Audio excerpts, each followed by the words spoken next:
La voici, la belle Marie, qui fait confesser au soleil que du ciel, depuis qu'il y monte, il ne vint jamais rien de pareil. François Malherbe, Ode à Marie de Médicis.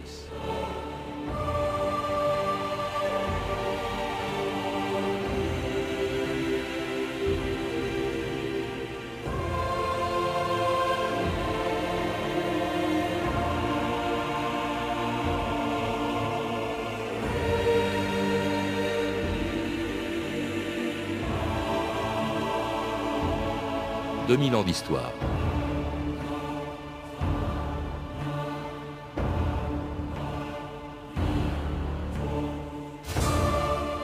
Peu de reines ont autant qu'elle marqué l'histoire de France, pour le meilleur et pour le pire. Mariée à Henri IV, qui l'avait épousée pour renflouer les caisses de l'État, devenue régente après son assassinat en 1610, mère indigne de Louis XIII contre lequel elle a comploté pendant des années, puis exilée par son propre fils avant de mourir oubliée à Cologne en 1642, Marie de Médicis était aussi un mécène. Femme de culture, elle avait un goût pour les arts qu'elle avait rapporté de Florence lorsqu'en 1600, elle était venue en France pour y devenir, auprès d'Henri IV, la reine d'un peuple écrasé par l'impôt et épuisé par des années de guerre de religion. Sire, le pays est exsangue, nos paysans souffrent, les impôts n'entrent plus, les caisses sont vides, la dette de l'État est énorme. Dieu merci, j'ai l'honneur et le plaisir d'annoncer à votre majesté que le mariage avec la Florentine est conclu. Florence est en ébullition. Monseigneur. Madame Marie de Médicis est chargée d'or, 1 million d'écus. Voilà qui pèse lourd dans les caisses du royaume. Vous l'avez vu? Le million d'écus? Mais non, foutre, Marie de Médicis. Ce moine m'en a fait le portrait, sire. Elle a dit fort agréable. Marie de Médicis à la plonteur des Florentins. Jean-François Dubos, bonjour. Bonjour. Vous venez d'écrire chez Payot une importante biographie de Marie de Médicis, 900 pages pour rappeler l'histoire de cette reine qui a joué un rôle important, mais que l'on confond souvent avec Catherine de Médicis. Elles étaient toutes les deux italiennes, venues de Florence pour devenir reine de France et qui ont exercé un pouvoir réel après la mort de leur mari, Henri II pour Catherine de Médicis et Henri IV pour Marie de Médicis. Mais là, s'arrête la comparaison, car si, malgré la Saint-Barthélemy, Catherine de Médicis a été épargnée par les historiens. En revanche, ceux-ci n'ont pas épargné Marie de Médicis. Elle a eu une réputation, elle a encore d'ailleurs souvent une réputation détestable. La première, dites-vous, à avoir incarné l'anti-France. Oui, parce que il y a deux raisons à cette réputation. La première, la plus lointaine, celle qui se rapporte au règne de Marie de Médicis, tient au fait que par le jeu des circonstances, elle a été amenée à se positionner très rapidement, dès le moment où elle accède à la régence, et même à partir du moment où elle arrive en France et se trouve en butte à l'hostilité des princes du sang, elle a été amenée à se positionner en chef de parti. Et après sa chute du pouvoir en 1617, elle reconquiert le pouvoir en s'appuyant sur le parti à la tête duquel elle se trouve. Parti dévot, on disait, c'est ça? En partie, mais pas seulement. C'était une coalition de mécontents qui regroupait aussi bien des protestants que des grands, que sur la fin de son règne, des dévots. Et cette position de chef de parti l'amène à s'opposer à son fils pour reconquérir le pouvoir par la force. Et en cela, elle contrevient aux règles tacites de la monarchie française qui veulent que la reine mère défende les intérêts de son fils et de ses enfants, comme l'avait fait Catherine de Médicis. Vous dites que toute sa vie, Marie de Médicis a été en quête de légitimité. Oui, en quête de légitimité parce qu'elle est issue d'une dynastie, les Médicis, qui règne à Florence depuis le milieu du XVIe siècle, mais qui a été portée au pouvoir par la force et notamment par l'appui de l'empereur Charles Quint. Donc la légitimité des Médicis en tant que famille souveraine est très contestable. Ensuite, Marie de Médicis elle-même souffre d'un déficit de légitimité en raison des conditions de son accession au trône de France. Henri IV est déjà marié à la fameuse reine Margot et il a fallu le démarier. Et pour cela, on a utilisé un argument canonique, celui du non-consentement de la reine Margot à son mariage avec Henri IV, qui était faux. Hein. La reine Margot a dû se parjurer pour faciliter le démariage de son premier époux.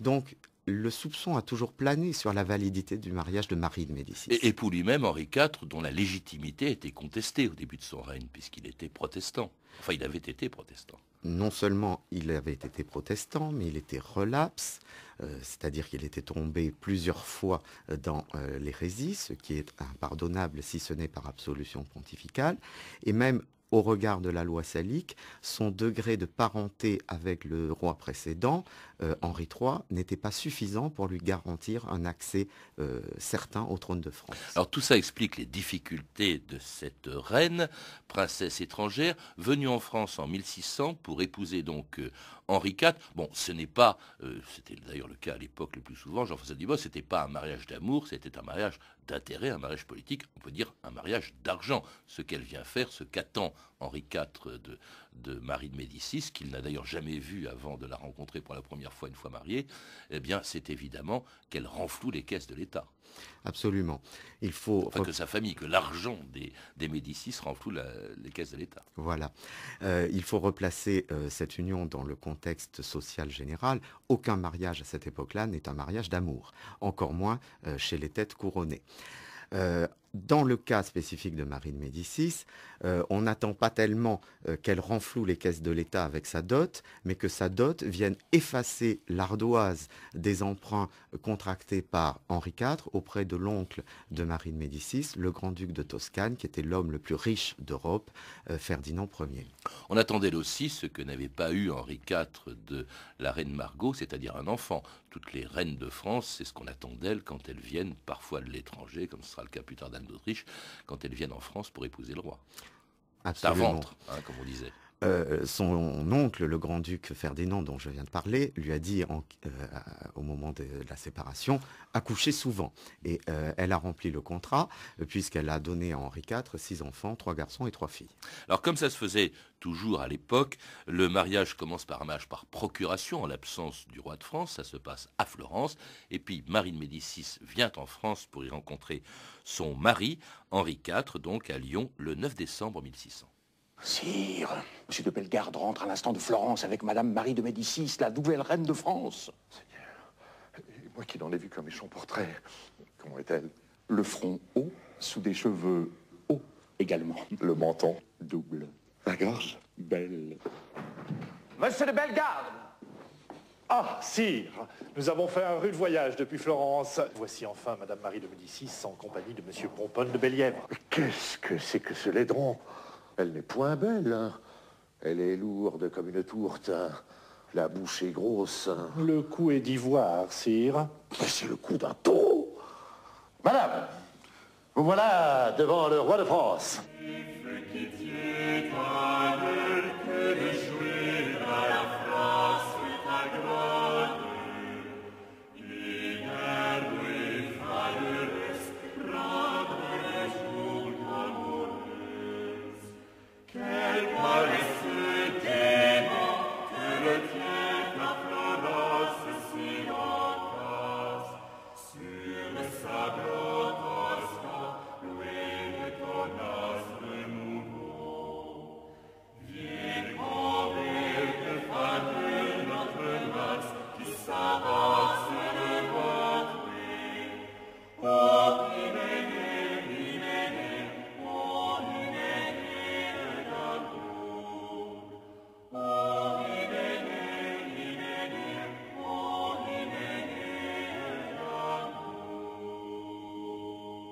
Nymphe qui tient tant d'heures que de joindre à la France ta grandeur, viens combler de faveur notre Mars qui s'avance devant toi, ô Hyménée, Hyménée de l'amour.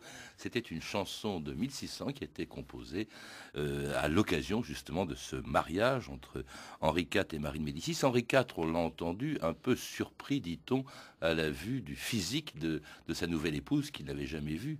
Jusque-là, on a beaucoup parlé du physique de Marie de Médicis en disant que ce n'était pas une femme qui avait un physique ingrat. Alors nous voici arrivés à la deuxième raison, à la deuxième origine de la mauvaise réputation de Marie de Médicis. C'est la légende qui a été construite à partir de la fin du XIXe siècle sur ce personnage-là. Et il est à noter que jusqu'au milieu du XIXe siècle, Marie de Médicis était considérée comme une femme très belle. Ce qui s'est passé, c'est que les canons de la beauté ont changé à partir de la fin du XIXe siècle. Au XVIIe siècle, on apprécie les femmes au teint pâle, blondes, bien en chair. Comme Rubens les aimait d'ailleurs. Exactement. Rubens a signé 24 tableaux qui étaient en l'honneur de Marie de Médicis, que l'on voit, que reproduit d'ailleurs sur la couverture de votre livre. Tout à fait, où Rubens s'attache à faire ressortir cette espèce de lourdeur un peu mollasse, pour reprendre l'expression de Michelet, mais qui est très appréciée au XVIIe siècle, et du roi en particulier. Oui, alors pas de sa maîtresse, parce qu'elle est accueillie, certes, avec des belles chansons, une belle ode de Malherbe, on l'a entendu quand elle est arrivée en France. En revanche, par exemple, on disait que c'était une grosse banquière florentine. Ça, c'était les mots d'Henriette d'Entragues, qui était la maîtresse de Henri IV. Henri IV qui n'a pas été d'une grande courtoisie, parce qu'il a infligé à sa femme, à Marie de Médicis, il a infligé la présence de ses maîtresses, et des enfants de ses maîtresses d'ailleurs. Il y a deux plans à distinguer. L'attitude d'Henri IV comme homme, dans la sphère privée, et de ce point de vue, il impose effectivement à Marie de Médicis, comme l'avait fait Henri II avant lui avec Diane de Poitiers, de cohabiter avec la maîtresse en titre, Henriette d'Entragues, puis Jacqueline de Bueil, comtesse de Moret.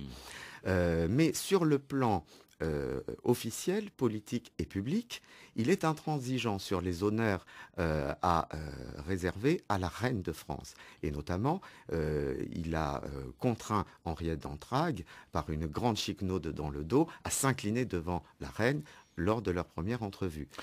Et puis surtout, il fait une chose qui a été rare, ça m'a surpris d'ailleurs en vous lisant, parce que je crois que c'était le cas pour toutes les reines de France.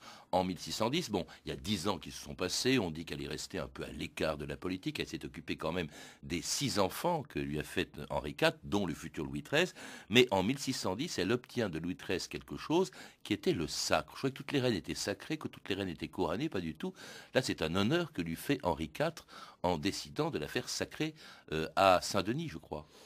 Un honneur, oui et non. Ce sacre, c'est une question très conjoncturelle.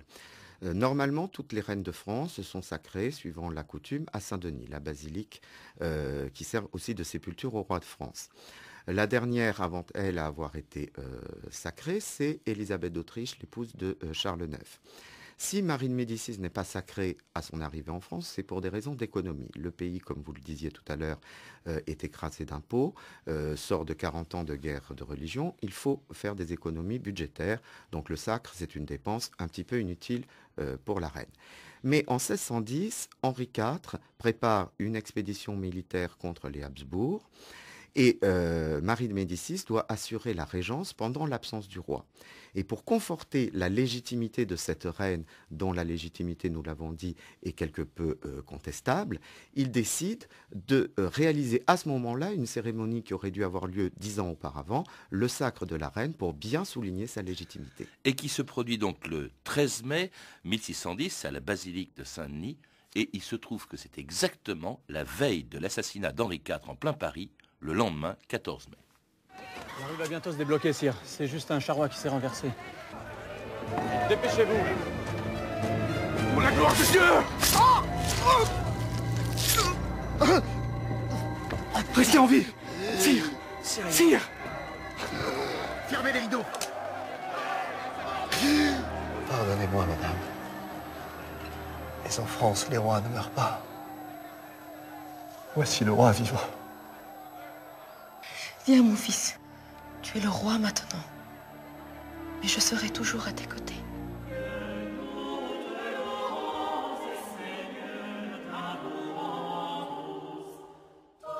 Et c'était la mort de Henri IV, assassiné par Ravaillac le 14 mai 1610, c'est-à-dire le lendemain du sacre de Marie de Médicis. A-t-elle une coïncidence telle d'ailleurs qu'on a soupçonné, bien sûr, Marie de Médicis d'être à l'origine de l'assassinat de son propre mari, Jean-François Dubost? On l'a soupçonné presque immédiatement, effectivement, et ce soupçon a été érigé au rang de quasi-certitude historique par Michelet et ses épigones, dont Philippe Erlanger en dernier lieu. Cette légende ne tient pas, parce que l'assassinat d'Henri IV, Roland Mounier l'a très bien montré, est le geste d'un déséquilibré, un fanatique catholique, François Ravaillac, qui a agi individuellement. Cela dit, ce geste individuel est à replacer dans un contexte très tendu. Le roi est très impopulaire à cause des projets de guerre qui viennent d'être évoqués. Et dans la population française, la rumeur se répand que le roi ferait même la guerre au pape. Ce qui explique que certains catholiques exaltés comme Ravaillac rêvent, au sens propre, d'assassiner le roi, et lui est passé à l'acte. Cela dit aussi, d'autres grands imaginent, rêvent eux aussi à l'assassinat du roi, notamment le duc d'Épernon, qui aurait combiné un projet d'assassinat parallèle au geste isolé de Ravaillac. Comme le duc d'Épernon est un proche de Marie de Médicis, c'est la raison principale de la suspicion qui a démarré dès les années 1610. En tout cas, son fils, leur fils, ayant 8 ou 9 ans, Louis XIII, ne peut pas régner.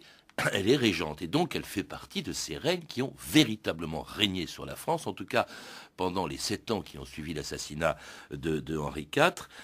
Un règne, elle devient une femme d'État, ce qu'elle n'était pas quand même. Elle prend son travail à cœur. Elle le fait aussi en compagnie de 2 personnes qui l'ont rendue très impopulaire. Il y avait sa sœur de lait, Léonora Galigai, qui était venue avec elle de Florence 10 ans plus tôt et qui joue, dit-on, un rôle considérable dans les choix, dans les décisions prises par Marie de Médicis, ainsi d'ailleurs que le mari de Léonora Galigai, Concini, qui a été couvert d'honneur par Marie de Médicis, qui est devenue maréchal d'Ancre. Le rôle de cet entourage, de cette reine qui brusquement se trouve à la charge de l'État. Alors, la façon dont vous présentez les choses est extrêmement intéressante, puisque c'est la version traditionnelle du règne que vous présentez, et il y a quelques petits points à rétablir. Premièrement, Marie de Médicis a été préparée à son métier de régente parce qu'elle a épousé un roi qui était beaucoup plus âgé qu'elle, et d'emblée, dès 1603 au moins, Henri IV la prépare à son métier de régente en la faisant participer au conseil. Donc elle a une formation politique. Ensuite, sur la question du rôle joué par son entourage italien et ses amis Léonora Galigai et Concino Concini. Premièrement, Léonora Galigai, contrairement à la légende, n'est pas sa sœur de lait, mais simplement sa compagne de jeu. Ensuite, le rôle politique joué par ces 2 personnages n'est pas immédiat. Au début de la Régence, Marie de Médicis se repose sur les ministres hérités de Henri IV. Non pas Sully, parce qu'elle doit trop dépenser d'argent pour contenter les grands, ce qui n'entraîne pas l'aval de Sully, mais Villeroy et le chancelier Sillery. C'est simplement à partir de 1615 que Léonora Galigai joue le rôle de conseillère occulte de la reine et entraîne une réorientation de sa politique. Oui, et puis un mécontentement des grands. On est en pleine régence, comme toujours en cas de régence. Les grands sont un peu jaloux de l'influence, en tout cas de l'entourage de la reine. Louis XIII lui-même aussi, en 1617, il est devenu majeur et il ose se dresser contre sa mère en faisant précisément assassiner Concini, dont le pouvoir était devenu insupportable. Qui donne ses ordres? Le maréchal d'Ancre. Le favori de la reine-mère, Concino Concini. Lui seul peut décider, il est Premier ministre. Il ne peut comprendre ce qui se passe ici. Alors j'irai trouver le roi. Notre roi est bien jeune. Il vient d'avoir 15 ans. Le Parlement l'a déclaré majeur. Et la régence de la reine-mère a pris fin. C'est lui, et lui seul, qui devrait décider. Ce matin, sur mon ordre, Concini a été exécuté par Monsieur de Vitry. Sire, malgré votre jeunesse, vous venez de prouver que vous êtes un grand roi. Messieurs, Concini est mort. Vive le roi! Vive le roi!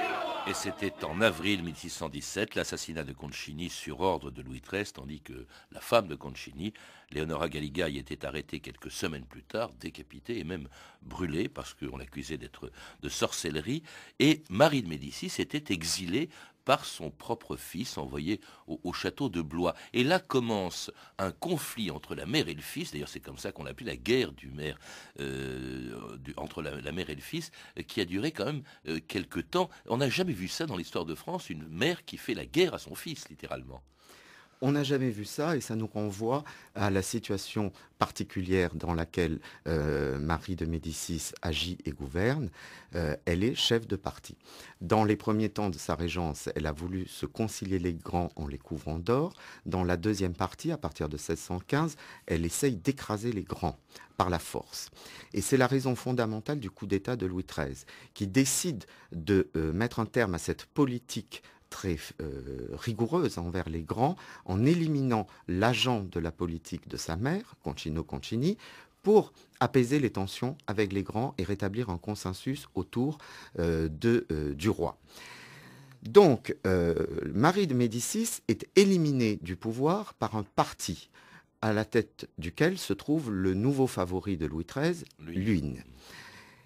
Ayant été éliminée en tant que chef de parti, elle va chercher à reprendre le pouvoir en tant que chef de parti également, reconstituer une coalition de mécontents autour d'elle. Cette coalition débouche sur les deux guerres de la mère et du fils qui lui permettent effectivement de reprendre pied à la cour en 1620, puis au Conseil en 1622, et finalement de placer un homme à elle à la tête du gouvernement monarchique, le cardinal de Richelieu. Et de faire quelque chose, parce que ça c'est le bon souvenir qu'elle a laissé, en tout cas à tout le monde, tous les historiens se terminent là-dessus, c'est une femme qui est un mécène. Hein. Le palais du Luxembourg, c'est elle, l'étoile de Rubens dont nous parlions, c'est elle. Elle s'intéressait énormément à l'art, ça lui venait de Florence, dites-vous, Jean-François Dubost. Bien sûr. Nous voici ramenés à la question de la légitimité et de celle du déficit de légitimité. Le mécénat, l'art, est un moyen d'affirmer par l'action artistique une certaine légitimité lorsque la légitimité politique fait défaut. Comme l'avait fait Laurent le Magnifique voilà, autrefois. Comme l'avaient fait les Médicis pour s'affirmer sur la scène italienne et internationale. Marie de Médicis reprend les mêmes armes et elle fait construire à partir de 1615 un palais magnifique à Paris, le palais du Luxembourg, qui est le palais de la reine, qui fait face au Louvre, de l'autre côté de la Seine. Et là, elle convie le plus grand artiste du temps pour raconter sur le mode héroïque sa vie et ses actions. Alors, parmi ces actions, justement, mais ça n'a pas été peinte par Rubens, il y a le fait qu'elle se retourne contre celui qui avait permis de retourner en grâce auprès du roi, contre Richelieu, dont elle demande à son fils de se débarrasser. Alors, tout le monde croit que Louis XIII va céder, mais contre toute attente, eh bien, il choisit Richelieu contre sa mère. C'est ce qu'on a appelé la journée des dupes, le 11 novembre 1630, au cours d'une entrevue entre Louis XIII, Richelieu et Marie de Médicis, qui ne supportait plus le cardinal. Perfide, ingrat, pauvre immondice, vous trompez le roi, vous trahissez l'État. Madame, plus de modération. Louis, je ne pourrai plus assister à vos conseils, ni me trouver ne fût-ce qu'une minute, en quelque lieu que ce soit avec ce monsieur.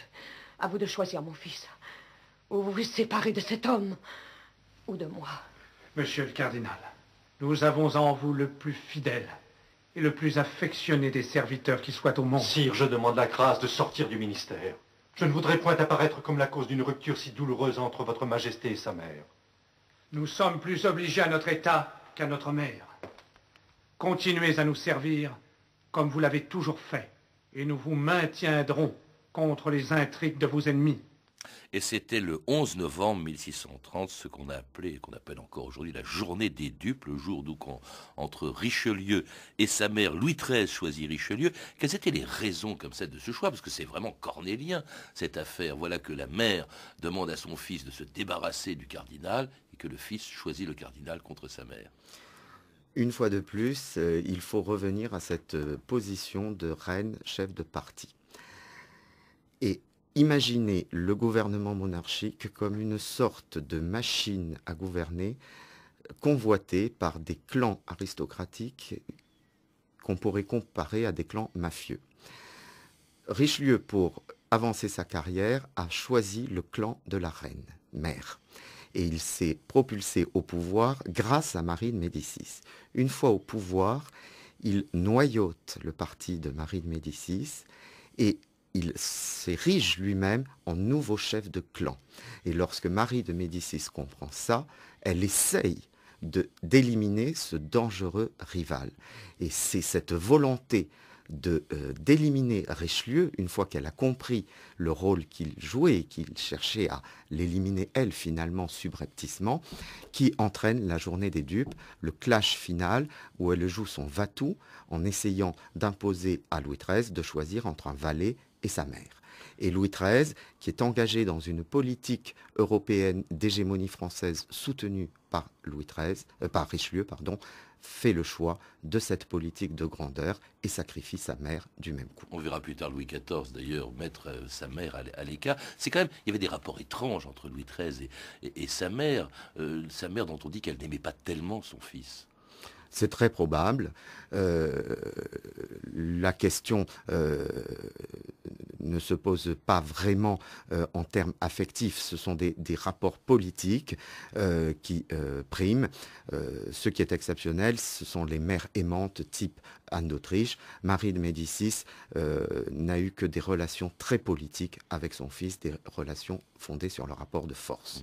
Et un rapport de force qui tourne en faveur du fils, donc, puis au point que la mère est littéralement chassée de France. Ça, c'est pathétique parce que les 11 dernières années de sa vie, elle va les passer en exil, sans plus voir son fils. Elle part en Belgique, elle part en Hollande, elle part en Angleterre, elle se retrouve en Allemagne en 1642, où elle meurt à Cologne, un peu oubliée. Qu'est-ce qu'elle a laissé derrière elle? Notamment, qu'est-ce qu'elle a pu apporter d'Italie à la France? On a beaucoup évoqué cela, Jean-François Dubost. Eh bien, elle a apporté tout d'abord la pratique du mécénat que Catherine avait introduite, mais à partir de Marie de Médicis, la reine de France devient vraiment l'animatrice de la cour. Elle a apporté un grand décorum à cette cour de France. Elle a renforcé l'étiquette qui est ensuite systématisée par Louis XIV. Elle a apporté des modes extrêmement fastueuses comme celle du mobilier d'argent. Elle est la première à avoir fait réaliser un mobilier royal en argent massif, ce que Louis XIV reprend aussi. Et tout cela se trouve symbolisé et concentré au palais du Luxembourg, qui était au milieu du XVIIe siècle considéré comme le plus beau palais de France, voire du monde. Sur le plan politique, parce qu'au fond le bilan, en tout cas la réputation qu'elle a, et elle a perduré jusqu'à aujourd'hui, jusqu'à votre livre, qui la réhabilite en quelque sorte. Sur le plan politique, le bilan est très difficile à dresser puisque Marie de Médicis a suivi alternativement et avec beaucoup de repentir pendant tout son règne 2 lignes politiques. La première, une ligne conservatrice, soucieuse d'équilibre avec les grands, et une ligne absolutiste. Elle n'a jamais su choisir clairement entre les deux, d'où cette réputation politique détestable qui lui restait. Merci Jean-François Dubost. Pour en savoir plus, je recommande la lecture de votre livre, Marie de Médicis, la reine dévoilée, qui vient de paraître chez Payot. À lire également un livre où il est forcément question de Marie de Médicis, une biographie d'Henri IV de Jean-Pierre Babelon aux éditions Fayard. Vous avez pu entendre des extraits de 2 téléfilms, Henri IV, Le Ver galant de Pascal Salamin et Georges Woszczynski, et L'assassinat d'Henri IV de Jacques Malater, édité par France Télévisions. Et puis également un extrait du film Le Capitan d'André Hunebelle, en DVD chez TF1 Vidéo. Enfin un extrait de Richelieu, le cardinal de velours, un feuilleton de TF1 signé Jean-Pierre Decour. Vous pourrez retrouver ces références par téléphone au 32 30, 34 centimes la minute ou sur le site franceinter.com. C'était 2000 ans d'histoire. À la technique, Michel Thomas et Olivier Michel. Documentation, Emmanuel Fournier, Clarisse Le Gardien et Franck Olivard. Une réalisation de Anne Kobilac.